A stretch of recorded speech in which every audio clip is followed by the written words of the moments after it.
उठे, अपना फ्रेश हुए, ठंडे हुए, कुल्ला किया, खेती वाला जानवर खिलाने लगा, जानवर हैं तो नहीं तो अपने खेती के काम, बच्चों को तैयार करना, देवियाँ स्कूल भेजना, ये सब हो रहा है कि नहीं हो रहा।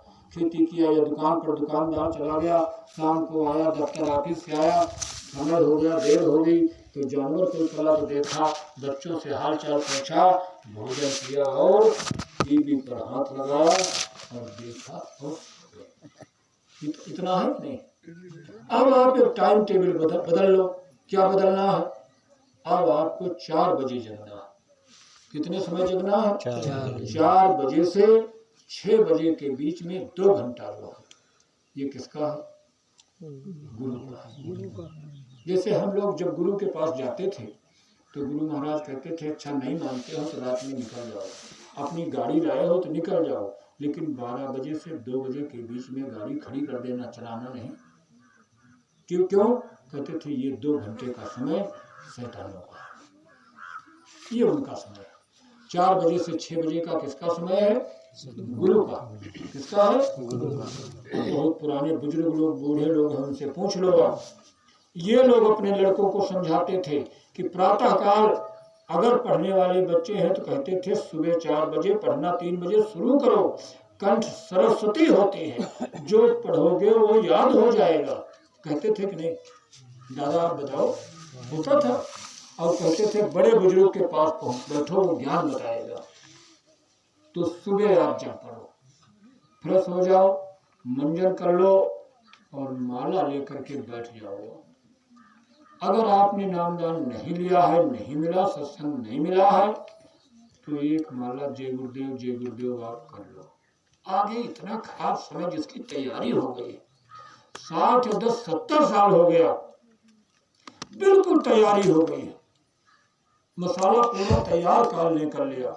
अगर महात्मा क्यों रोके हैं? अभी 32 देश तक उनकी पहुंच हुई है, मैसेज तो विदेशों के उनके पास आ रहे हैं, और जिस दिन विदेशों तक एक आवाज केवल उनकी पहुंच जाए कि अगर शाकाहारी न हुए और सतयुग आएगा, कलयुग जाएगा, एक टक्कर होगा, 20 करोड़ साफ हो जाएगा सेकेंडों में, बचत नहीं हो सकती।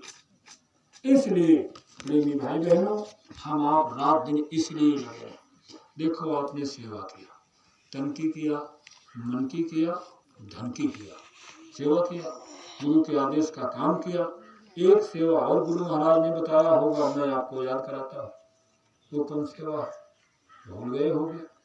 गुरु महाराज ने कहा इससे भी एक सेवा बड़ी है, जीव जगाने की। किसकी सेवा?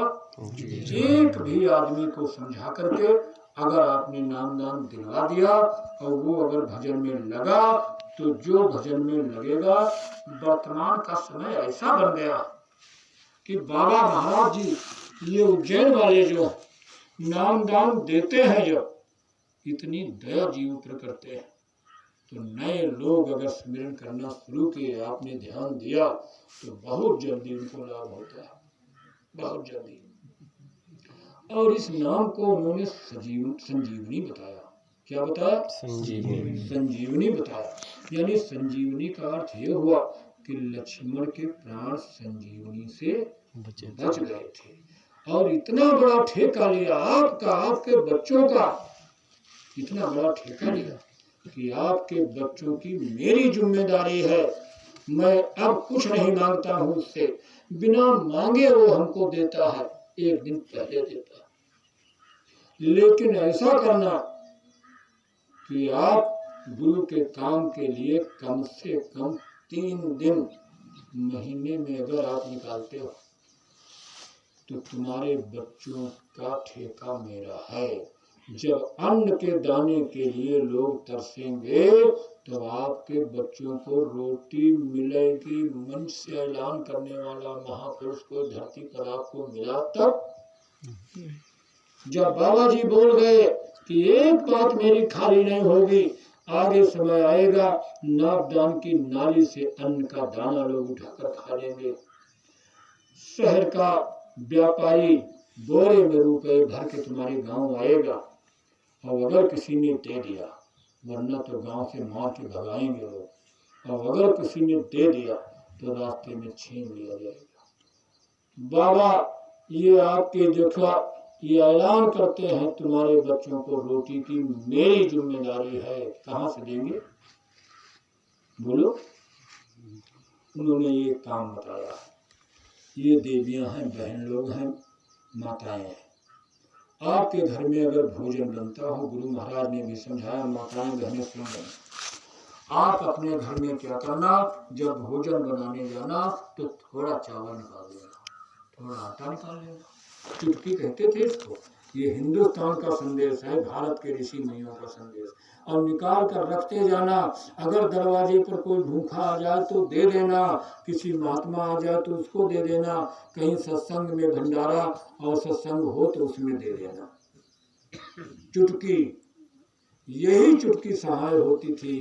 बुजुर्गों से पूछ लो, कोई समस्या खड़ी होती थी तो रोज चुटकी निकालने की प्रक्रिया हमारे आपके घर में शुरू हो जाए। अब मैं आपको ये समझाऊंगा तो आप कहोगे आप क्या समझाओगे, हम खुद समझे, लेकिन मैं आपको याद कराऊंगा, बात समझो। देखो, जब बाबा जी ने कहा था समय दे दो, समय किसने दिया, प्रचार के लिए। जब हम लोग गए, बाबा जी ने कहा था, लोगों को याद होगा, बाबा जी ने कहा था अगर आप 100 रुपये किराया खर्च करके यहाँ आए हो मथुरा मेरे पास, तो दुकान करते हो तो 150 का मुनाफा रोज, खेती करते हो तो जितना पैदा होता था उसके 1.5 गुना पैदा होगा। और जब वहाँ गए, वापस आए, जब फायदा मिला, देखो अपने पास भी समय नहीं था, और जब बरकत मिली तो जिस खेत में 10 कुंटल रहता था और जो 12 कटा, तब उन्होंने कहा अब की बार हम जरूर 4 दिन का समय, 5 दिन का दे दें।